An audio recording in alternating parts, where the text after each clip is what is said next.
I love KGF ಅಂತ ಹಾಕ್ತಾರೆ. I love KGF ಅಂತ ಬೋರ್ಡ್ ಹಾಕೋದಲ್ಲ, ಐ ಲವ್ ಕೆಜಿಎಫ್ ಅಂತ ಹಾಕ್ತಾರೆ. ಐ ಲವ್ ಕೆಜಿಎಫ್ ಅಂತ ಬೋರ್ಡ್ ಹಾಕೋದಲ್ಲ.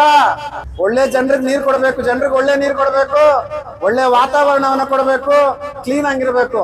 ಅವಾಗ ನಮ್ ಕೆಜಿಎಫ್ ಜನ ಐ ಲವ್ ಯು ಅಂತ ಯಾರೆಲ್ಲ ಕೆಲಸ ಮಾಡ್ತಾರೆ, ಕೆಲಸ ಮಾಡೋರ್ಗೆ ಪ್ರೀತಿ ವಿಶ್ವಾಸ ತೋರಿಸ್ಬೇಕು. ಎಲ್ಲ ಕ್ಲೀನಿಂಗ್ ಎಷ್ಟು ಚೆನ್ನಾಗೈತೆ ಅಂತಂದ್ರೆ, ಇಲ್ಲಿ ಕಸ ಎತ್ತಿ 2 ತಿಂಗಳಾಗಾಯ್ತೋ 3 ತಿಂಗಳಾಗೋಯ್ತೋ ಗೊತ್ತಿಲ್ಲ, ಕಸ ಸಮೇತ ಸೇರಿಸಿ ಜನಗಳಿಗೆ ರೋಗ ಬರಲಿ ಅಂತ ಬಿಟ್ಟಿಟ್ಟಿದ್ದಾರೆ. ಹೆಚ್ಚು ಕಮ್ಮಿ 4 ಇಂಚ್ 5 ಇಂಚ್ ಕಸನೇ ಸೇರ್ಕೊಂಡೈತೆ.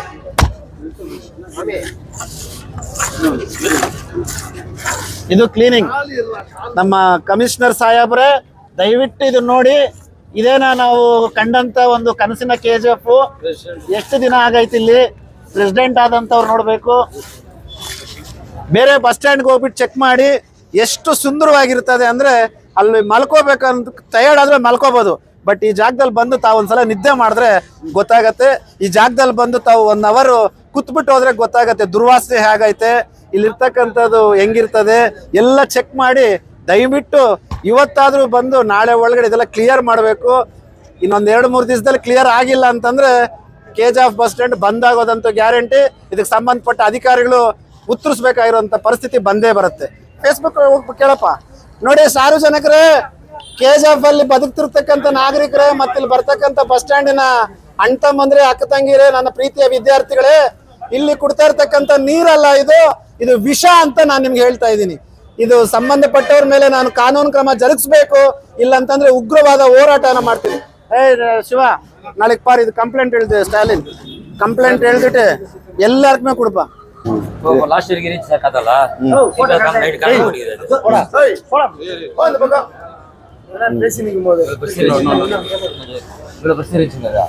துண்டு காணாத போட்டீங்க. யாரு கிளீன் பண்றது இல்லையா?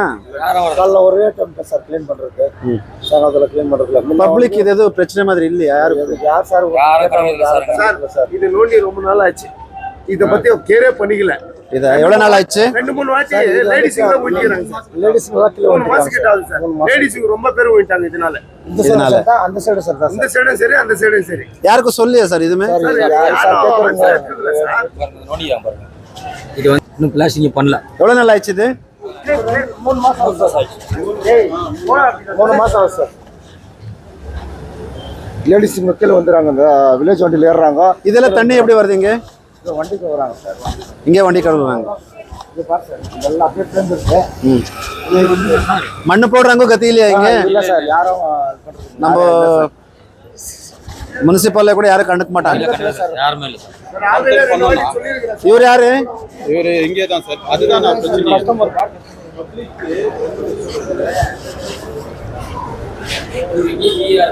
எப்பவுமே இங்கதான் இருக்குது. பப்ளிக் வர்றப்போ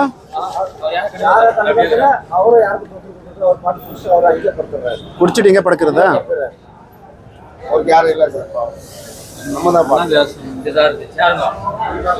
சார் ஒரே ஒரு சேர் கூட நாயே இல்லை சார். இது சேர் இருந்துச்சுங்க, இது எடுத்துட்டாங்க, ஒண்டிச்சுங்க. அங்கே சேர் ஒண்டிச்சுங்க, இதுவா இது சேர் இருந்துச்சுங்க. வேணாம், இதெல்லாம் டபுள் சேர் சார். ஒன்று ஃப்ரண்ட்ல இது பாரா? இது பாரு, பஸ் ஸ்டாண்ட்லயே பாரா? 4 பாரு, 4 இருக்கு.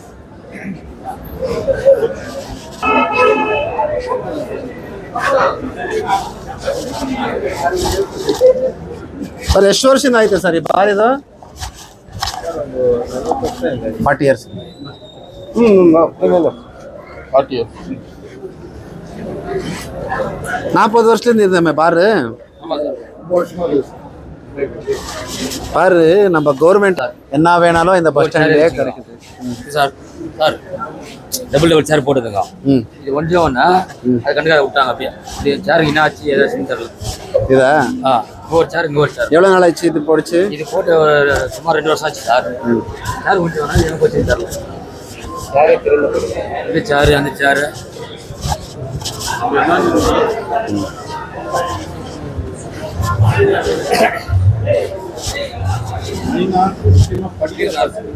அந்த லாஸ்ட்ல இருந்து போய்க்குதுங்க. அந்த தண்ணி போய் பாருங்க, பஸ் கட்டாத இடம் இல்லை, உள்ள பல்லாயிட்டு போகலாம், அங்கேயே போகலாம். ஆனால் இங்கே மெயினாக படிக்கிற பசங்களுக்கு ரொம்ப டிஸ்டர்ப். ஸ்டூடெண்ட் இங்க உட்காரதுக்கு முடியல, வெயில்ல போய் நிக்கிறாங்க. மழை வந்தாலும் அங்க வெயில்ல போய் மழையில நடிக்கிறாங்க. இதெல்லாம் என்ன அது ஏதோ ஒர்க் பண்ணிருக்கிறதா? ஒர்க் பண்ணது அதை பத்தி அவங்க டென்ஷன் எடுக்கல. இது பஸ் ஸ்டாண்டா பார்க்கிங்கா இது? சார் அதுதான் நான் கேட்குறேன் சார். ಎಲ್ಲ ಸಿಲ பேர் வந்து பாருங்க சார். ಪಾರ್ಕಿಂಗ್ ಇಲ್ಲ, ಬಸ್ ಸ್ಟ್ಯಾಂಡ್ ಏನು ಕ್ಲೀನ್ ಇಲ್ಲ, ಏನು ಇಲ್ಲ, ಯಾರು ಮತ್ತೆ ನೋಡೋದಿಲ್ಲ. ನೋಡೋದಿಲ್ಲ. ಮುನ್ಸಿಪಲ್ ಸತ್ತೋಗ್ಬಿಟ್ಟೈತೆ. ஓகேவா சார் நான் ஆல்ரெடி நான் ரொம்ப கூட ப்ரெஷர் பண்ணிட்டேன். கார் போடாதீங்க, டூ வீலர் போடாதீங்க, பஸ். இப்போ காலையில இருந்து கஷ்டப்படுறாங்க டிரைவருங்க, கஷ்டப்பட்டு வந்து ரிவர்ஸ் போடுறாங்க. ரிவர்ஸ் போறதுக்கு வண்டி எடுக்கல, கேட்டா ஏய் நான் அப்படி இப்படின்றாங்க. என்ன பேசுறது சார்? நம்ம சண்டையும் போட முடியாது, கத்துவும் முடியாது. சண்டே போடுறது வேண்டாம் சார், லீகல்ல பேசல. இல்லீகலா பேசுறது நம்ம வந்து சைலண்டா பேசினா கூட அவங்க கேட்கறது இல்லையே. நல்லா இருக்கீங்களா சார்? ரொம்ப கலீஜ் இருக்குது அப்படிங்களா? அன்னைக்கு பேசினேன் இன்னைக்கு ஒரு இது இஷ்யூ ஆச்சு. அதான் பேசுறேன். சடன் ஆயிடுச்சு அது. నాకే అదే చెప్పినారు, వచ్చి చూస్తామని వస్తే నాకే బాధగా ఉంది. ఏమి ఇది బస్ స్టాండ్ లాగా ఉందా? కేజీఎఫ్ బస్ స్టాండ్ అంటే ఇంత గలీజ్ అని నాకు అర్థం కాలేదు. దట్ ఈస్ చంద్రబాబు నాయుడు గారు, దిస్ ఈస్ అవర్ రూపక్క గారు. That is the difference between Chandrababu Naidu గారు అండ్ రూపక్క. సార్ నాకు కూడా చిన్నప్పుడు కానీ మొన్న వచ్చినప్పుడు చూసినాను, ఇది 5-6 years ఇంకా రాలేపక్క. ఎంత బంగారుపేట బస్ స్టాండ్, కేజీఎఫ్ నాకు తెలిసినట్టు ఇప్పుడు ఎంటైర్ మన కోలార్ డిస్ట్రిక్ట్ ఇంత వర్స్ట్ బస్ స్టాండ్ ఎక్కడా లేదా అనుకుంటా. మెయింటెనెన్స్ లేదు, ఎంత వర్స్ట్గా ఉంది. తాగేసి పడిపోయిండారట, వాళ్ళు చూసేవాళ్ళు ఎవరు లేదు. తాగేది తప్పో కాదు అని అర్థం కాలే. ఒక బస్ స్టాండ్ అన్నాక పబ్లిక్ వాళ్ళు అట్లా ఉంటే ఎంత ఇబ్బంది పడతారు. ఆడపిల్లల గతేమి చేస్తాం ఇది. Will take in our own risk sir. இருக்கிறவங்க எங்க கிளீனிங்ல இல்ல. அப்ப ಇದು ಹಿಂಗಂತ ಮೊನ್ನೆ ಸೆಕೆ ಅಡಗ್ತಾ ಉಳ್ಳೇದಾನ. ಇವ್ರಿಗೆ ಫೋನ್ ಮಾಡ್ಕೊಡು.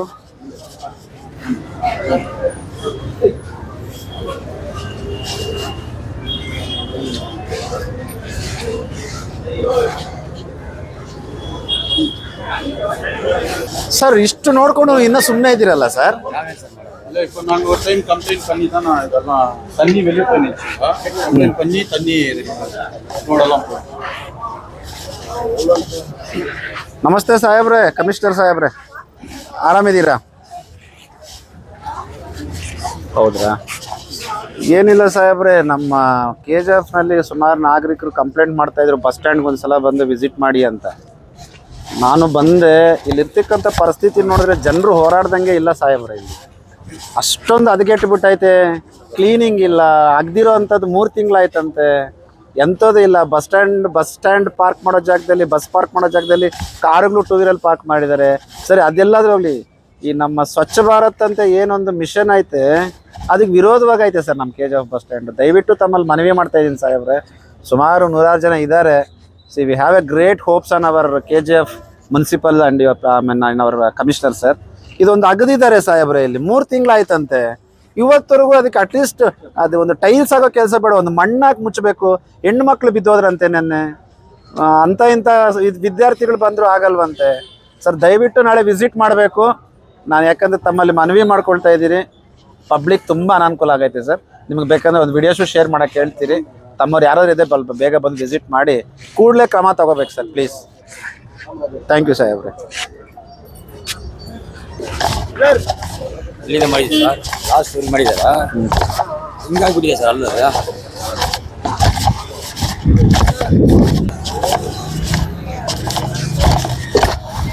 ಇದೇನಿದು ಡಸ್ಟ್ಬಿನ್ ಸರ್ ಅದು.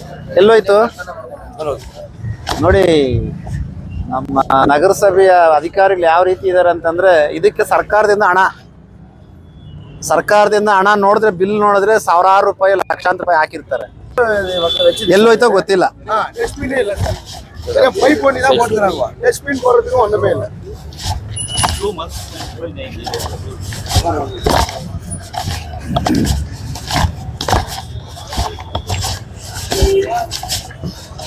ಏನು KGF ಥರನೇ ಆಯ್ತು. ಚಿಕ್ಕ ಮಕ್ಕಳು ಅಲ್ಲಿ ಒಂದು ಬಾರು ಇಲ್ಲಿ ಬಸ್ ಸ್ಟ್ಯಾಂಡಲ್ಲೇ 4 ಬಾರು. ಬಹುಶಃ ಇಡೀ ನಮ್ಮ ಕರ್ನಾಟಕ ಇತಿಹಾಸನ, ಕರ್ನಾಟಕ ಬಸ್ ಸ್ಟ್ಯಾಂಡ್ಗಳು ನೋಡಿದ್ರೆ ಇದು ನಂಬರ್ 1 ಬಸ್ ಸ್ಟ್ಯಾಂಡು. ಏನಕ್ಕೆ ಫೇಮಸ್ ಅಂದರೆ ಬಾರ್ಗಳು ಫೇಮಸ್. ಒಂದೇ ಬಸ್ ಸ್ಟ್ಯಾಂಡಲ್ಲಿ, ಅದು ಸರ್ಕಾರ ಬಸ್ಗಳು ಇರೋಂಥ ಜಾಗದಲ್ಲಿ, ಸಾರ್ವಜನಿಕರು ನಿಲ್ತಕ್ಕಂಥ ಜಾಗದಲ್ಲಿ, ವಿದ್ಯಾರ್ಥಿಗಳು ಬರೋಂಥ ಜಾಗದಲ್ಲಿ 4 ಬಾರ್ ಸುತ್ತರಿಸ್ಕೊಂಡಿದ್ದಾರೆ ಅಂತಂದರೆ ನೋಡಿ. ಸಣ್ಣ ಮಕ್ಕಳು, ವಯಸ್ಸಾಗಿರೋಂಥವ್ರು ಬಂದರೆ ಏನು ಗತಿ ಇದಕ್ಕೆ ನೋಡಿ. ಇದು ಏನು ಕಚೀಡ ಇದು சார் ಇಲ್ಲಿ ಹೋಟ್ಲು, இந்த ஹோட்டலுக்கு ಇದೆ, அந்த ஹோட்டல்ல இருந்து ரெஸ்ட் எடுத்து வந்து போடுறது சார். வேற நல்லா இருக்குங்கண்ணா.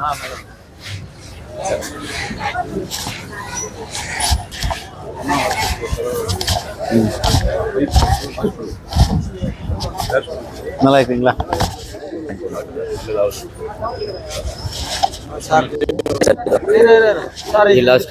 ಲಾಸ್ಟ್ ನೋಡಿ, ನಮ್ಮವ್ರು ಹೇಳ್ತಾರೆ ನಾನು ಕೊಟ್ಟಿರ್ತಕ್ಕಂಥ ಕೆಲಸ ಯಾರು ಕೊಟ್ಟಿಲ್ಲ ಅಂತ. ನೋಡ್ಬೇಕು ಈ ಲೈಟ್ನ. ಬಸ್ ಸ್ಟ್ಯಾಂಡ್ ಎಷ್ಟು ಕತ್ತಲು ಕಾಣ್ತೈತೆ ಅನ್ನೋದು ಈ ಲೈಟ್ ಹೇಳುತ್ತೆ. ನಾವು ಯಾವುದಾದ್ರೂ ಮಾತಾಡಿದ್ರೆ ಹೇಳ್ತಾರೆ ಇಡೀ KGF ಬೆಳಗ್ತೈತೆ ಅಂತ. ಎಲ್ಲೋ ಬೆಳಗ್ಯೋದಲ್ಲ, ಸಾವಿರಾರು ಜನ ಪ್ರತಿನಿತ್ಯ ಓಡಾಡ್ತಕ್ಕಂಥ ಬಸ್ ಸ್ಟ್ಯಾಂಡಲ್ಲಿ ಇಂಥ ಜಾಗದಲ್ಲಿ ಬೆಳಕು ಬೆಳಿಬೇಕು. ಇದು ನಮ್ಮ ಮ್ಯಾನೇಜ್ಮೆಂಟು, ಇದು ನಮ್ಮ KGF ತಾಲೂಕಿನಲ್ಲಿ ಬೆಳಕು ಕೊಡ್ತಾ ಇರ್ತಕ್ಕಂಥ ರೀತಿ.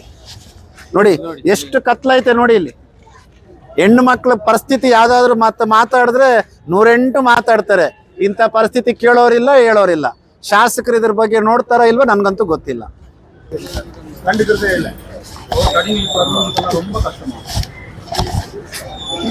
பஸ் ஸ்டாண்ட்ல பாரு இருட்டு எப்படி இருக்குது. ಎಲ್ಲೆಲ್ಲೋ ನಾನು ಲೈಟ್ ಹಾಕ್ತಾರೆ. ನಾನು KGFನ ಒಂಥರ ಏನೋ ಮಾಡ್ಬಿಡ್ತೀನಿ, ಸಿಂಗಾಪುರ ಮಾಡ್ತೀವಿ ಅಂತಾರೆ. ಇರೋ ಬಸ್ ಸ್ಟ್ಯಾಂಡ್ನೇ ಇನ್ನೂ ನಾವು ಸರಿಯಾಗಿ ನೋಡ್ಕೊಂಡಿಲ್ಲ. ಅಟ್ಲೀಸ್ಟ್ ಇಷ್ಟು ಮಾತ್ರ ಬೆಳಕಾದ್ರೆ ಇರಬೇಕಲ್ವಾ?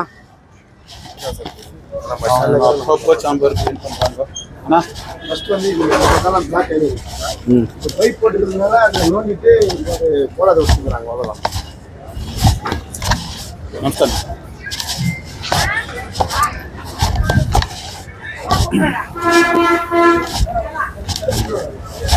சார் இதுக்காக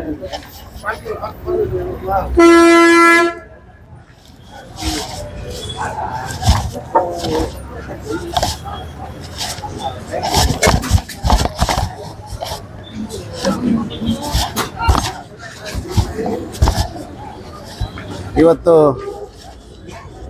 ನಮ್ಮ KGFನ ಬಸ್ ನಿಲ್ದಾಣದಲ್ಲಿ ಸುಮಾರು ಜನ ಹಲವಾರು ದಿನಗಳಿಂದ ಹೇಳ್ತಾಯಿದ್ರು ಒಂದ್ಸಲ ಭೇಟಿ ಮಾಡಿ ಇಲ್ಲಿರ್ತಕ್ಕಂಥ ಒಂದು ಪರಿಸ್ಥಿತಿಯನ್ನು ನೋಡಿ ಇದನ್ನು ಒಂದು ಒಳ್ಳೆ ದಾರಿಗೆ ತಗೊಂಬನ್ನಿ ಅಂತ ಸುಮಾರು ದಿವಸ ನಮ್ಮ ಹತ್ರ ಮಾತಾಡ್ತಾಯಿದ್ರು ಜನಗಳು. ಇವತ್ತು ಭಾಳ ನೋವಿಂದ ಇವತ್ತು ಈ ಸಂಗತಿಯನ್ನು ಹೇಳಬೇಕಾಗತ್ತೆ. KGF ತಾಲೂಕನ್ನು ಯಾವುದಾದ್ರೂ ಒಂದು ತಾಲೂಕು ಅಥವಾ ಒಂದು ಜಿಲ್ಲೆಯಿಂದ ಕನೆಕ್ಟ್ ಮಾಡಬೇಕಂತಂದರೆ ಆ ಕನೆಕ್ಟ್ ಮಾಡೋ ಪಾಯಿಂಟೇ KGFನ ಬಸ್ ಸ್ಟ್ಯಾಂಡ್, KGFನ ಬಸ್ ನಿಲ್ದಾಣ. ಇವತ್ತೊಂದು KGFನ ಮರ್ಯಾದೆ, KGFನ ಒಂದು ಘನತೆ, KGF ತಾಲೂಕಿನ ಪರಿಸ್ಥಿತಿಯನ್ನು ವಿವರಣೆ ಮಾಡ್ತಕ್ಕಂಥದ್ದು ಈ KGFನ ಬಸ್ ನಿಲ್ದಾಣ. ಈ KGFನ ಬಸ್ ನಿಲ್ದಾಣಕ್ಕೆ ಇದರದೇ ಆದಂಥ ಒಂದು ಇತಿಹಾಸ ಐತೆ, ಇದರದೇ ಆದಂಥ ಒಂದು ಸೃಷ್ಟಿ ಮಾಡ್ತಕ್ಕಂಥ ಒಂದು ಇತಿಹಾಸವನ್ನು ಮಾಡ್ಕೊಂಡೈತೆ. ಇವತ್ತು ಈ KGFನ ಬಸ್ ನಿಲ್ದಾಣ ನೋಡ್ತಾ ಇದ್ರೆ ಇದು KGF ಬಸ್ ನಿಲ್ದಾಣಕ್ಕೆ ಮಾಡತಕ್ಕಂಥ ಅವಮಾನ ಅಲ್ಲ, KGF ಬಸ್ ನಿಲ್ದಾಣಕ್ಕೆ ಮಾಡ್ತಿರ್ಕಂಥ ಒಂದು ಕೆಟ್ಟ ಕೆಲಸ ಅಲ್ಲ. ಇದು KGF ಜನರಿಗೆ, KGF ತಾಲೂಕಲ್ಲಿ ಯಾರ್ಯಾರೆಲ್ಲ ಇವತ್ತು ಜನಜೀವನ ನಡೆಸ್ತಾ ಇದ್ದಾರೆ ಪ್ರತಿಯೊಬ್ಬ ನಾಗರಿಕರಿಗೂ ಮಾಡ್ತಿರ್ತಕ್ಕಂಥ ಅವಮಾನ ಅಂತ ನಾನು ಇದನ್ನು ಖಂಡಿಸ್ತಾ ಇದ್ದೀನಿ. ಯಾಕೆ ಅಂತ ಕೇಳಿದ್ರೆ, ಒಬ್ಬ KGFನ ಬಸ್ ನಿಲ್ದಾಣ ಇಷ್ಟೊಂದು ಸಮಸ್ಯೆಗಳನ್ನು ಕೂಡಿದ್ರೆ ಇಲ್ಲಿರ್ತಕ್ಕಂಥ ಶಾಸಕರಾಗಿರ್ಬೋದು, ಇಲ್ಲಿರ್ತಕ್ಕಂಥ ನಗರಸಭೆಯ ಕಮಿಷನರ್ ಆಗಿರ್ಬೋದು, ಈ ನಗರಸಭೆಯ ಕೌನ್ಸಿಲರ್ಗಳಾಗಿರ್ಬೋದು, ಯಾರು ಇದ್ರ ಬಗ್ಗೆ ತಲೆಯನ್ನು ಕೆಡಿಸ್ಕೊಳ್ತಾ ಇಲ್ಲ. ಬೇರೆ ಜಿಲ್ಲೆಗಳಿಂದ, ಬೇರೆ ತಾಲೂಕುಗಳಿಂದ ಬಂದು ಇಲ್ಲಿ ನೋಡಿದ್ರೆ KGF ಬಸ್ ಸ್ಟ್ಯಾಂಡಿನ ಬಗ್ಗೆ ಬೇರೆ ಕಡೆ ಮಾತಾಡಿದ್ರೆ ಭಾಳ ಅವಮಾನ ಆಗತ್ತಂಥ ಸಂಗತಿ ನಮ್ದಿದು. ನಾವು ನೋಡ್ತಾ ಇದ್ರೆ ಸುಮಾರು 3 ತಿಂಗಳಾಯ್ತಂತೆ ಇಲ್ಲಿ ಅಗದು ಒಳಚರಂಡಿಯ ಕೆಲಸವನ್ನು ಮಾಡಲಿ. ಇವತ್ತಿಗೂ ಆ ಚರಂಡಿಯ ಕೆಲಸವನ್ನು ಮುಗಿಸಿದ್ರು ಸಹ 3 ತಿಂಗಳು ಅಥವಾ 2 ತಿಂಗಳು ಆದರೂ ಸಹ ಅದಕ್ಕೆ ಒಂದು ಮುಚ್ಚೋ ಅಂತ ಕೆಲಸ ಮಾಡಿಲ್ಲ. ಮಳೆ ಬಂದರೆ ಕೊಳಚೆ ನೀರು ಹರಿದು ಅದರ ಮೇಲೆ ಕೂತು ಭಾಳಷ್ಟು ಸಮಸ್ಯೆ ಆಗ್ತೈತೆ ಅಂತೇಳಿ ಇಲ್ಲಿರ್ತಕ್ಕಂಥ ನಾಗರಿಕರು ಮತ್ತು ಇಲ್ಲಿರ್ತಕ್ಕಂಥ ವರ್ತಕರು ನನ್ನ ಹತ್ರ ಹೇಳ್ತಾ ಇದ್ದಾರೆ. ಇದು ಇಲ್ಲಿರ್ತಕ್ಕಂಥ ಅಧಿಕಾರಿಗಳಿಗೆ ಮತ್ತು ನಮ್ಮ ಶಾಸಕರಿಗೆ ಕಿವಿ ಮುಟ್ಟಿಲ್ವಾ ಅನ್ನೋದು ನನ್ನ ಪ್ರಶ್ನೆ. ಎಲ್ಲೋ ನಮಗೆ ದೀಪಗಳನ್ನು ಹಾಕಿ ಇಡೀ KGF ಕತ್ತಲಿನಿಂದ ಮುಕ್ತವಾಗೈತೆ ಅಂತಾರೆ. ಇಲ್ಲಿ ರಾತ್ರಿ 12 ಗಂಟೆಯಲ್ಲಿ ಹೆಣ್ಮಕ್ಳು ಹೋರಾಡ್ತಾರೆ. ರಾತ್ರಿಯೆಲ್ಲ ಇಲ್ಲಿ ಜನಜೀವನ ಒಂದು ರೀತಿಯ ವ್ಯವಹಾರಗಳ ಥರ ಬಸ್ ಹತ್ತಿ ಹೋಗ್ತಾ ಇರ್ತಾರೆ. ಅಲ್ಲಿ ನಾನು ನೋಡಿಸ್ದಂಗೆ ಅಲ್ಲಿರ್ತಕ್ಕಂಥ ಲೈಟ್ ಇರ್ಬೋದು, ಒಂದು ಒಳ್ಳೆಯ ಬೆಳಕಿನ ವ್ಯವಸ್ಥೆ ಇಲ್ಲಿ ಮಾಡಲೇ ಇಲ್ಲ. ಎಲ್ಲೋ ಮಾಡಿ ನಾನು ಇಡೀ KGF ಎಲ್ಲ ಮಾಡಿದೆ ಅನ್ನೋದಕ್ಕಿಂತ ಇಲ್ಲಿ ಸುಮಾರು ಜನ ರಾತ್ರಿ ಹಗಲು ಬಂದು ಹೋಗ್ತಾರಲ್ಲ, ಅವರಿಗೆ ಒಂದೊಳ್ಳೆ ಬೆಳಕನ್ನು ಕೊಡುವಂಥ ಕೆಲಸ ಸನ್ಮಾನ್ಯ ಶಾಸಕರು ಮತ್ತು ಇರತಕ್ಕಂಥ ನಗರಸಭೆ ಸದಸ್ಯರುಗಳು ಹಾಗೂ ಇದಕ್ಕೆ ಸಂಬಂಧಪಟ್ಟ ಅಧಿಕಾರಿಗಳು ಕೂಡಲೇ ಮಾಡಬೇಕಂತೇಳಿ ನಾನು ಒತ್ತಾಯ ಮಾಡ್ತಾ ಇದ್ದೀನಿ. ಮತ್ತು ಭಾಳ ಒಂದು ದುಃಖಕರವಾಗಿರ್ತಕ್ಕಂಥದ್ದು ಏನಂದರೆ, ಇದು ಬಸ್ ನಿಲ್ದಾಣ. ಇಲ್ಲಿ ಕೇವಲ ಬಸ್ಗಳು ಮಾತ್ರ ಪಾರ್ಕ್ ಮಾಡಲಿಕ್ಕೆ ಅವಕಾಶ ಉಂಟು. ಆದರೆ ನಾವು ಅಲ್ಲಿ ನೋಡ್ತಾ ಇದ್ರೆ ಬರೀ ಕಾರುಗಳು ಆಟೋಗಳು ತುಂಬಿಕೊಂಡೇ ಐತೆ. ಪಬ್ಲಿಕ್ಗೆ ಅಥವಾ ನಮ್ಮ ಚಾಲಕರಿಗೆ ಬಸ್ ನಿಲ್ದಾಣವನ್ನು ಬಸ್ ನಿಲ್ಲಿಸ್ಲಿಕ್ಕೆ ಅವ್ರಿಗೆ ಜಾಗ ಎಲ್ಲ ಐತೆ. ಇದನ್ನ ಯಾಕೆ ಯಾರೂ ಸರಿಪಡಿಸ್ತಾ ಇಲ್ಲ ಅನ್ನೋದು ನನ್ನ ಎರಡನೇ ಪ್ರಶ್ನೆ. ಇವತ್ತು ನಮ್ಮ ಚಾಲಕರು ನೋಡಿ ಎಲ್ಲಿ ಬೇಕಂದ್ರೆ ಅಲ್ಲಿ ಅಡ್ಡದಿಡ್ಡಿ ಆಗ್ತಾ ಇರ್ತಕ್ಕಂಥದ್ದು ಇದು ಚಾಲಕರ ಒಂದು ಕರ್ತವ್ಯದ ಒಂದು ಅಡ್ಡಿ ಅಂತಲೇ ಹೇಳ್ತೀನಿ. ಚಾಲಕರಿಗೆ ಒಳ್ಳೆ ರೀತಿಯಾದಂಥ ಜಾಗ ಇತ್ತು ಅಂತಂದರೆ ಅವರು ಒಂದು ಸಿಸ್ಟಮ್ಯಾಟಿಕ್ ಆಗಿ ನಿಲ್ಲಿಸ್ಬೋದಾಗಿತ್ತು. ಇವತ್ತು ಇದು ಕಾರ್ ಪಾರ್ಕಿಂಗ್ ಶೆಲ್ಟ್ರ ಅಥವಾ ಬಸ್ ಸ್ಟ್ಯಾಂಡ್ ಅನ್ನೋದು ಇಲ್ಲಿರ್ತಕ್ಕಂಥ ಅಧಿಕಾರಿಗಳು ಬಂದು ನೋಡಿ ಇದ್ರ ಬಗ್ಗೆ ಮಾತಾಡಬೇಕು. ಮತ್ತೊಂದು ಭಾಳ ಖುಷಿ ಪಡಬೇಕಾಗಿರೋಂಥ ವಿಷಯ, ಇತಿಹಾಸವನ್ನು ಸೃಷ್ಟಿ ಮಾಡಲಿಕ್ಕೆ ಹುಟ್ಟಿರ್ತಕ್ಕಂಥ KGF ಒಂದು ಬಸ್ ಶೆಲ್ಟರ್ ಅಂತ ಹೇಳ್ಬೋದು. ನಾನು ಖುಷಿ ಪಡಬೇಕಾ ಏನೋ ಗೊತ್ತಿಲ್ಲ. ಯಾರಾದರೂ ಒಂದು ಇತಿಹಾಸ ಬರೆದ್ರೆ ಅದಕ್ಕೆ ಖುಷಿ ಪಡಬೇಕಾಗತ್ತೆ. ಯಾವುದಾದ್ರೂ ಕರ್ನಾಟಕದಲ್ಲಿ ಒಂದು ಬಸ್ ಸ್ಟ್ಯಾಂಡಲ್ಲಿ 4 ಬಾರ್ಗಳವೆ ಅಂತಂದರೆ ಅದು ಮೊದಲನೇ ಬಾರಿಗೆ KGF ಅಲ್ಲಿ ಅನ್ನೋದು ನನಗೆ ಗಮನಕ್ಕೆ ಬಂದಿರೋಂಥದ್ದು. ಬಹುಶಃ ನಮ್ಮ ಮಾಧ್ಯಮದ ಮಿತ್ರ ಯಾರಾದರೂ ಇದಕ್ಕೆ ಪರಿಹಾರ ಕೊಡ್ಬೋದೇನೋ. KGF ಅಲ್ಲಿ 4 ಬಾರು, ಸುತ್ತಲೇ 4 ಬಾರು ಇತ್ತೈತೆ ಅಂತಂದರೆ ಇಲ್ಲಿ ಜನಸಾಮಾನ್ಯರು ಒಂದು ರಾತ್ರಿ ಹೊತ್ತಲ್ಲಿ ಅಥವಾ ಇನ್ನೊಂದು ಹೊತ್ತಲ್ಲಿ ಓಡಾಡಬೇಕಂದ್ರೆ ಎಷ್ಟು ಕಷ್ಟ ಆಗತ್ತೆ ಅನ್ನೋದು ಗೊತ್ತಬೇಕು. 3 ಪ್ರಶ್ನೆ. 4ನೇ ಪ್ರಶ್ನೆ, ಎಲ್ಲಿ ನೋಡು ಅಲ್ಲಿ ಕಸ ಉಂಟು. ನಾನು ಒಪ್ಕೊಳ್ತೀನಿ, ಬೆಳಗ್ಗೆ ನಮ್ಮ ಕಾರ್ಮಿಕರು ಬಂದು ಗುಡಿಸಿ ಹೋಗ್ತಾರೆ. ಬಟ್ ಎಲ್ಲ ಕಡೆ ಅಷ್ಟು ಕೆಲಸ ಮಾಡಬೇಕಾದ್ರೆ ಇಲ್ಲಿ 2ರಿಂದ 3 ಸರಿ ಮಾಡೋಂಥ ಒಂದು ಸೌಲಭ್ಯವನ್ನು ಯಾಕೆ ಒದಗಿಸಿಲ್ಲ ಅಂತ ನಾನು ಕೇಳ್ತೀನಿ. ಕಾರಣ, ಅನೇಕ ವಿದ್ಯಾರ್ಥಿಗಳು ಬಸ್ಸಿಗೆ ಕಾಯಬೇಕಾದ್ರೆ ಇಲ್ಲೇ ಕೂತು ಹೋಗ್ತಾರೆ. ಅನೇಕ ಹೆಣ್ಣು ಮಕ್ಕಳು ಬಸ್ಸಿಗೆ ಕಾಯಬೇಕಾದ್ರೆ ಇಲ್ಲೇ ಅವ್ರ ಕಾಲವನ್ನು ಕಳೀತಾರೆ. ಇಂಥ ಒಂದು ಪರಿಸ್ಥಿತಿಯನ್ನು ಇಷ್ಟೊಂದು ಹದಗೆಟ್ಟಿ ಒಂದು ಕಸದ ಸಮಸ್ಯೆ ಉಂಟು, ಕ್ಲೀನಿಂಗ್ ಇಲ್ಲ, ಡ್ರೈನೇಜ್ ಮಾಡಿರ್ತಕ್ಕಂಥದ್ದು ಮಣ್ಣು ಹಾಕಿಲ್ಲ, ಟೈಲ್ಸ್ ಹೊಡೆದೋಗವೆ, ಎಲ್ಲಿ ನೋಡಿದ್ರು ಅಂತ ಸಮಸ್ಯೆಗಳ ಸುರಿಮಲೆನೇ ಐತೆ. KGF ಘನತೆಯನ್ನು ಕಾಪಾಡಬೇಕಾದ್ರೆ ನಾನು ಮಾನ್ಯ ಶಾಸಕರಲ್ಲಿ ವಿನಂತಿಸ್ಕೊಳ್ತಾ ಇದ್ದೀನಿ, ಮೊದಲಿಗೆ ಇದನ್ನು ಸರಿಪಡಿಸಿಲ್ಲ ಅಂತಂದರೆ ಮುಂದಿನ ದಿವಸ ಜನಗಳು ನಿಮ್ಮ ವಿರುದ್ಧ ತಿರುಗಿ ಬೀಳ್ತಾರೆ ಅಂತ ಹೇಳ್ತಾ ಇದ್ದೀನಿ. ಅದ್ರ ಜೊತೆಗೆ ನಾನು ನಗರಸಭೆಯ ಕಮಿಷನರ್ಗಳಾದಂಥವ್ರು ನಾನು ರಿಕ್ವೆಸ್ಟ್ ಮಾಡ್ತಾ ಇದ್ದೀನಿ, ಭಾಳಷ್ಟು ಕೆಲಸಗಳು ಹದಗೆಟ್ಟಿವೆ, ಕೂಡಲೇ ಇದನ್ನು ಸರಿಪಡಿಸಿ ಸಾರ್ವಜನಿಕರಿಗೆ ಹೋರಾಡೋದಕ್ಕೆ ಮುಕ್ತವಾಗಿ ಅವಕಾಶ ಮಾಡಿಕೊಡ್ಬೇಕಂತ ಹೇಳ್ತಾ ಇದ್ದೀನಿ. ಮುಂದಿನ ದಿನಗಳಲ್ಲಿ ಇದು ಸರಿಪಡಿಸಿಲ್ಲ ಅಂತಂದರೆ ಇದೇ ಮೊದಲ ಒಂದು ಉಗ್ರ ಹೋರಾಟವನ್ನಾಗಿ ನಾವು ಕೈಗೆಳು ತೆತ್ಕೋಬೇಕಾಗತ್ತೆ. ಇದಕ್ಕೆ ನೀವೆಲ್ಲ ಉತ್ತರ ಕೊಡಬೇಕಾಗತ್ತೆ ಅಂತೇಳಿ ನಾನು ಮನವಿ ಮಾಡ್ತಾ ಇದ್ದೀನಿ. ಕ್ಲೀನಿಂಗ್ ಎಷ್ಟು ಚೆನ್ನಾಗೈತೆ ಅಂತಂದರೆ, ಇಲ್ಲಿ ಕಸ ಎತ್ತಿ 2 ತಿಂಗಳಾಗಾಯ್ತೋ 3 ತಿಂಗಳಾಗೋಯ್ತೋ ಗೊತ್ತಿಲ್ಲ, ಕಸ ಸಮೇತ ಸೇರಿಸಿ ಜನಗಳಿಗೆ ರೋಗ ಬರಲಿ ಅಂತ ಬಿಟ್ಟಿಟ್ಟಿದ್ದಾರೆ. ಹೆಚ್ಚು ಕಮ್ಮಿ 4 ಇಂಚ್ 5 ಇಂಚ್ ಕಸನೇ ಸೇರ್ಕೊಂಡೈತೆ.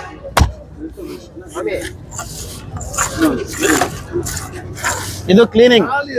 ನಮ್ಮ ಕಮಿಷನರ್ ಸಾಹೇಬ್ರೆ, ದಯವಿಟ್ಟು ಇದು ನೋಡಿ. ಇದೇನಾ ನಾವು ಕಂಡಂತ ಒಂದು ಕನಸಿನ KGF? ಎಷ್ಟು ದಿನ ಆಗೈತಿ ಇಲ್ಲಿ ಪ್ರೆಸಿಡೆಂಟ್ ಆದಂಥವ್ರು ನೋಡಬೇಕು. ಬೇರೆ ಬಸ್ ಸ್ಟ್ಯಾಂಡ್ಗೆ ಹೋಗ್ಬಿಟ್ಟು ಚೆಕ್ ಮಾಡಿ, ಎಷ್ಟು ಸುಂದರವಾಗಿರ್ತದೆ ಅಂದರೆ ಅಲ್ಲಿ ಮಲ್ಕೋಬೇಕಂತ ಟಯರ್ಡ್ ಆದರೆ ಮಲ್ಕೋಬೋದು. ಬಟ್ ಈ ಜಾಗದಲ್ಲಿ ಬಂದು ತಾವು ಒಂದ್ಸಲ ನಿದ್ದೆ ಮಾಡಿದ್ರೆ ಗೊತ್ತಾಗತ್ತೆ. ಈ ಜಾಗದಲ್ಲಿ ಬಂದು ತಾವು 1 ಅವರ್ ಕೂತ್ಬಿಟ್ಟು ಹೋದ್ರೆ ಗೊತ್ತಾಗತ್ತೆ ದುರ್ವಾಸನೆ ಹೇಗೈತೆ, ಇಲ್ಲಿರ್ತಕ್ಕಂಥದ್ದು ಹೆಂಗಿರ್ತದೆ ಎಲ್ಲ ಚೆಕ್ ಮಾಡಿ. ದಯವಿಟ್ಟು ಇವತ್ತಾದರೂ ಬಂದು ನಾಳೆ ಒಳಗಡೆ ಇದೆಲ್ಲ ಕ್ಲಿಯರ್ ಮಾಡಬೇಕು. ಇನ್ನೊಂದು 2-3 ದಿವಸದಲ್ಲಿ ಕ್ಲಿಯರ್ ಆಗಿಲ್ಲ ಅಂತಂದರೆ KGF ಬಸ್ ಸ್ಟ್ಯಾಂಡ್ ಬಂದಾಗೋದಂತೂ ಗ್ಯಾರಂಟಿ. ಇದಕ್ಕೆ ಸಂಬಂಧಪಟ್ಟ ಅಧಿಕಾರಿಗಳು ಉತ್ತರಿಸಬೇಕಾಗಿರುವಂಥ ಪರಿಸ್ಥಿತಿ ಬಂದೇ ಬರುತ್ತೆ. ಈ ಪರಿಸ್ಥಿತಿ ಎಲ್ಲೂ ಕಾಣಬಾರ್ದು ನಮಗೆ. ನಮ್ಮ ಶಾಸಕರುಗಳಿಗೆ ಮತ್ತು ನಮ್ಮ ನಗರಸಭೆಯ ಕಮಿಷನರ್ ಸಾಹೇಬರು ಬಂದು ಇಲ್ಲಿ ಚೆಕ್ ಮಾಡಬೇಕು. ಇದು ಇಲ್ಲಿ ಕುಡಿಯೋವಂಥ ನೀರು ಕೊಟ್ಟಿರ್ತಕ್ಕಂಥ ಸೌಲಭ್ಯ, 5 ರೂಪಾಯಿ ಕಾಯಿನ ಹಾಕಿದ್ರೆ ನೀರು ಬರ್ತದೆ. ಇಲ್ಲಿ ಹಿಡ್ಕೊಳ್ತಕ್ಕಂಥ ನೀರನ್ನ ನಮ್ಮ ಹೆಣ್ಣು ಮಕ್ಕಳು ಮನೆಗೆ ಎತ್ಕೊಂಡು ಹೋಗಿ ಅವ್ರು ಅಡುಗೆ ಮಾಡಿ ತಿನ್ನೋ ಅಂಥದ್ದು ಕುಡಿಯೋವಂಥ ನೀರು. ನಿಮ್ಮ ಮನೆಗಳಲ್ಲಿ ಇಷ್ಟು ಗಲೀಜಿತ್ತು ಅಂತಂದರೆ ಇಲ್ಲಿ ಬಂದು ನೀರು ಹಿಡಿತೀರಾ? ನಿಮ್ಮ ಮನೆ ಹೆಣ್ಣು ಮಕ್ಕಳಾದರೆ ಈ ಥರ ಪರಿಸ್ಥಿತಿಯಲ್ಲಿ ಆಗತ್ತಾ? ಹೆಣ್ಣು ಮಕ್ಕಳಾಗಿರ್ಬೋದು, ಗಂಡು ಮಕ್ಕಳಾಗಿರ್ಬೋದು, ನೋಡಿ ಎಷ್ಟು ಗಲೀಜು. ಇದನ್ನು ಯಾವ ರೀತಿಯ ಕ್ಲೀನಿಂಗ್ ಅಂತ ಹೇಳ್ಬೋದು. ಇದು ಬಸ್ ಸ್ಟ್ಯಾಂಡ, ಶುದ್ಧ ನೀರಿನ ಘಟಕ ಅಂತಾರೆ. ನೀರು ಶುದ್ಧವಾಗಿ ಕೊಟ್ಟರೆ ಸಾಕಾಗಲ್ಲ, ಅಲ್ಲಿರ್ತಕ್ಕಂಥ ಪರಿಸ್ಥಿತಿ, ಅಲ್ಲಿರ್ತಕ್ಕಂಥ ವಾತಾವರಣ ಶುದ್ಧವಾಗಿಡಬೇಕು. ನೋಡಿ ಇಲ್ಲಿ ಕ್ಲೀನ್ ಮಾಡಿ ಎಷ್ಟು ದಿನ ಆಗಿರ್ಬೋದು, ಅಲ್ಲಿ ಬೇಡ, ಇಲ್ಲಿ ಚೆಕ್ ಮಾಡಿ. கண்ணு காணல்வா ಅಂತ ಕೇಳ್ತೀನಿ ನಾನು. இவங்களுக்கு கண்ணு தெரியுமா இல்லையான்ட்டு எனக்கு புரியல. ஒரு தண்ணி பிடிக்கிற இடத்துல இவ்வளோ கலீஜ் வச்சுக்கின்னு இங்கே தண்ணி குடிக்கிறாங்க, இந்த தண்ணி எடுத்துன்னு போயிட்டு சமையல் பண்ணுறாங்க, குடிக்கிறாங்க. இந்த ஒரு பிரச்சனை வச்சுனா இந்த தண்ணி கொடுத்து என்ன பிரயோஜனம்? செக் பண்ண தண்ணி வரதா இல்லைன்ட்டு கூட செக் பண்ண.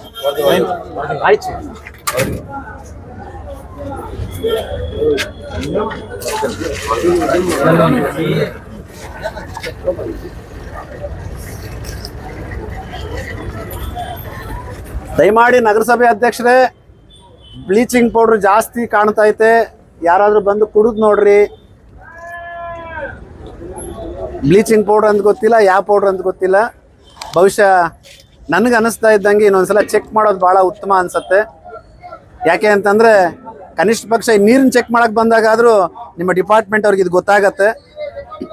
ಇಲ್ಲಿ ನೀರು ಹಿಡಿದ್ಬಿಟ್ಟು 5 ರೂಪಾಯಿ ಕೊಟ್ಟು ನೀರು ಹಿಡಿದ್ಬಿಟ್ಟು ತಗೊಂಡು ಹೋದರೆ ಇಲ್ಲಿ ಬರ್ತಕ್ಕಂಥ ಸಾಂಕ್ರಾಮಿಕ ರೋಗಗಳಿಗೆ 1000-2000 ರೂಪಾಯಿ ಹಾಸ್ಪಿಟ್ಲಿಗೆ ಇಡಬೇಕಾಗತ್ತೆ. ಇದು ನಮ್ಮ ಭಾಗ್ಯ, ಇದು ನಮ್ಮ ಗ್ಯಾರಂಟಿಯ ಭಾಗ್ಯ. 5 ರೂಪಾಯಿಗೆ ನೀರು ಕೊಡ್ತೀರಿ, 1000 ರೂಪಾಯಿ ಸಾಂಕ್ರಾಮಿಕ ರೋಗ ಕೂಡ ಜೊತೆಲಿ ಕೊಡ್ತೀರಿ ಅಂತ ಭಾಗ್ಯ ಕೊಟ್ಟಿದ್ದಾರೆ. ಇದು ನಾನು ಹೇಳ್ತಾರ ಮಾತಲ್ಲ, ಇಲ್ಲೆಲ್ಲ ನೋಡ್ಕೊಂಡು ಬಂದರೆ ಬಹುಶಃ ಇಲ್ಲಿ ಎಷ್ಟೊಂದು ಹದಗೆಟ್ಟೈತೆ ಅಂತ ಗೊತ್ತಾಗತ್ತೆ. ಒಂದ್ಸಲ ಇದನ್ನು ಚೆಕ್ ಮಾಡ್ಬೇಕಂತೇಳಿ ನಾನು ವಿನಂತಿ ಮಾಡ್ಕೊಳ್ತಾ ಇದ್ದೀನಿ ಮಾನ್ಯ ನಗರಸಭೆಯ ಕಮಿಷನರ್ ಸಾಹೇಬ್ರೆ. ಸ್ವಲ್ಪ ಯಾಕೋ ಕ್ವಾಲಿಟಿಯಲ್ಲಿ ಇಶ್ಯೂಸ್ ಐತೆ ಅಂತ ಹೇಳ್ತಿದ್ದಾರೆ. ಏನು ವಾಸನೆ ಬರುತ್ತೆ ಅಂತ ಹೇಳಿದ್ ನೀವು? ಏನಾಗುತ್ತೆ ನೋಡಿ, ನಾನು ಹೇಳ್ತಾ ಇರೋದೆಲ್ಲ ಇಲ್ಲಿ ಪ್ರತಿದಿನ ಯೂಸ್ ಮಾಡ್ಕೊಂಡು தண்ணிங்க தான் சார் புடிச்சுன்னு போறது. அது நான் எத்தனை வாட்டி சொல்லியிருக்கிறேன், தண்ணி புடிச்சுங்க போங்க 5 ರೂಪಾಯಿ ಕೆಪ್ನ, ಅಯ್ಯೋ ಪಾಪ ವಾಸನೆ ಬರುತ್ತೆ, ತಣ್ಣಿ ಟ್ಯಾಂಕ್ ನೋಡಿ. ಇಲ್ಲಿ ಎಷ್ಟು ಲಕ್ಷ ಖರ್ಚು ಮಾಡಿ ಸಾರ್ವಜನಿಕರಿಗೆ, ಡ್ರೈವರ್ಸ್ ಅಣ್ಣ ತಮ್ಮಂದ್ರಿಗೆ ಇಲ್ಲಿ ಬರ್ತಕ್ಕಂಥವ್ರಿಗೆ ಒಳ್ಳೇದಾಗ್ಲಿ ಅಂತ ಮಾಡಿರೋದು. ಬಟ್ ಎಷ್ಟು ಸಲ ಸಾರ್ವಜನಿಕರು ಕಂಪ್ಲೇಂಟ್ ಮಾಡಿದವ್ರಿಗೆ ಯಾರು ಬಂದಿಲ್ಲ ಅಂತೆ. ಅದನ್ನ ಬಂದು ಕೂಡಲೇ ಕುಡಿಯೋದಕ್ಕೆ ಯೋಗ್ಯವಾ ಇಲ್ವಾ ಅಂತ ಒಂದು ನೀವು ಮಾಹಿತಿ ಕೊಡ್ಬೇಕಂತೇಳಿ ನಾನು ವಿನಂತಿಸ್ಕೊಳ್ತಾ ಇದ್ದೀನಿ. ಏನೇನು ಪಕ್ಕದಲ್ಲಿ ಏನ್ ತಿಂತಾರ ಗೊತ್ತಿಲ್ಲ. ನಾಗೇಶ್ ಲೈಟ್ ಕೊಡಪ್ಪ, ಬೇರೆಯವ್ರು ಯಾರು ಕೊಡ್ರಿ. ಇಷ್ಟೊಂದು ಗಲೀಜು ನೀರನ್ನ ನನ್ನ ಕೆಜಿಎಫ್ ಜನತೆಗೆ ನೀವು ಕೊಡ್ತಾ ಇದ್ದೀರಿ ಅಂತಂದ್ರೆ, ಕೆಜಿಎಫ್ ಜನತೆ ನಿಮ್ಗೆ ಓಟ್ ಹಾಕಿದ್ದೆ ಒಂದು ದೊಡ್ಡ ಪಾಪನ? ಕೆಜಿಎಫ್ ಜನತೆ ನಿಮ್ಗೆ ಓಟ್ ಕೊಟ್ಟಿದ್ದೆ ದೊಡ್ಡ ಪಾಪನ? ಯಾರು ಹೇಳೋರಿಲ್ಲ ಕೇಳೋರಿಲ್ಲ ಅಂತೇಳಿ ನಮ್ಮ ಕೆಜಿಎಫ್ ನ ಅಕ್ಕಂದ್ರಿಗೆ, ಅಣ್ಣಂದ್ರಿಗೆ, ಇಲ್ಲಿ ಕೆಜಿಎಫ್ ನ ಬಸ್ ಸ್ಟ್ಯಾಂಡ್ ಬರ್ತಕ್ಕಂಥ ನಾಗರಿಕರಿಗೆ ಇಂಥ ಒಂದು ಗಬ್ಬು ನೀರನ್ನು ಕೊಡ್ತೀರಾ ಅಂತಂದ್ರೆ ಇದನ್ನ ನಾವ್ ಏನಂತ ಕೇಳಬೇಕು? ಇದನ್ನ ಯಾರು ಹೇಳೋರಿಲ್ಲ ಕೇಳೋರಿಲ್ವಾ? ಇದ ಪುಡ್ಸ್ಕೊ ಇದೆ.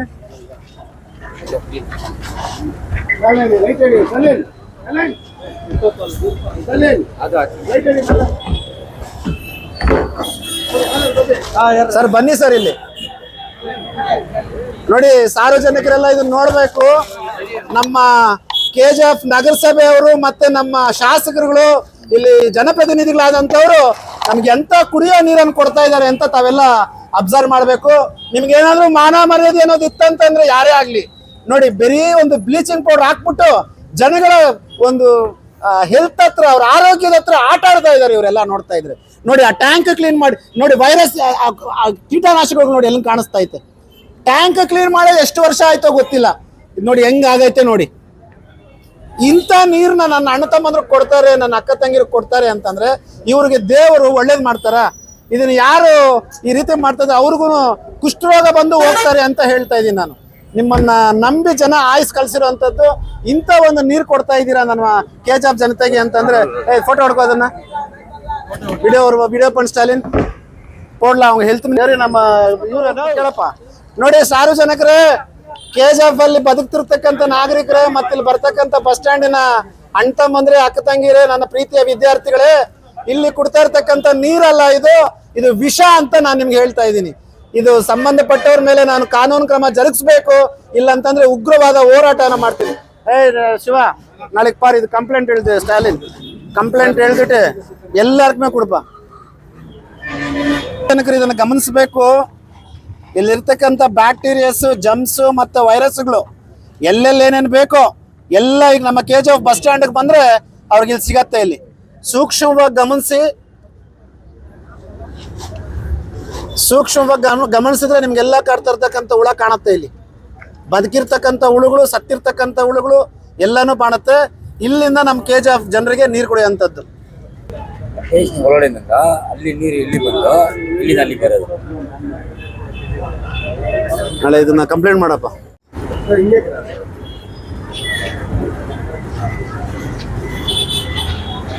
ಗುಟ್ಕಾಯಿಂದ ಹಿಡಿದು, ಸಾರಾಯಿ ಬಾಟ್ಲಿಂದ ಹಿಡಿದು, ಟೀ ಬಾಟ್ಲಿಂದ ಹಿಡಿದು ಏನು ಬೇಕೋ ಎಲ್ಲ ಇಲ್ಲೇ ಸಿಗತ್ತೆ. ಎಲ್ಲಿ ದೂರ ಹೋಗಂಗೆ ಇಲ್ಲ.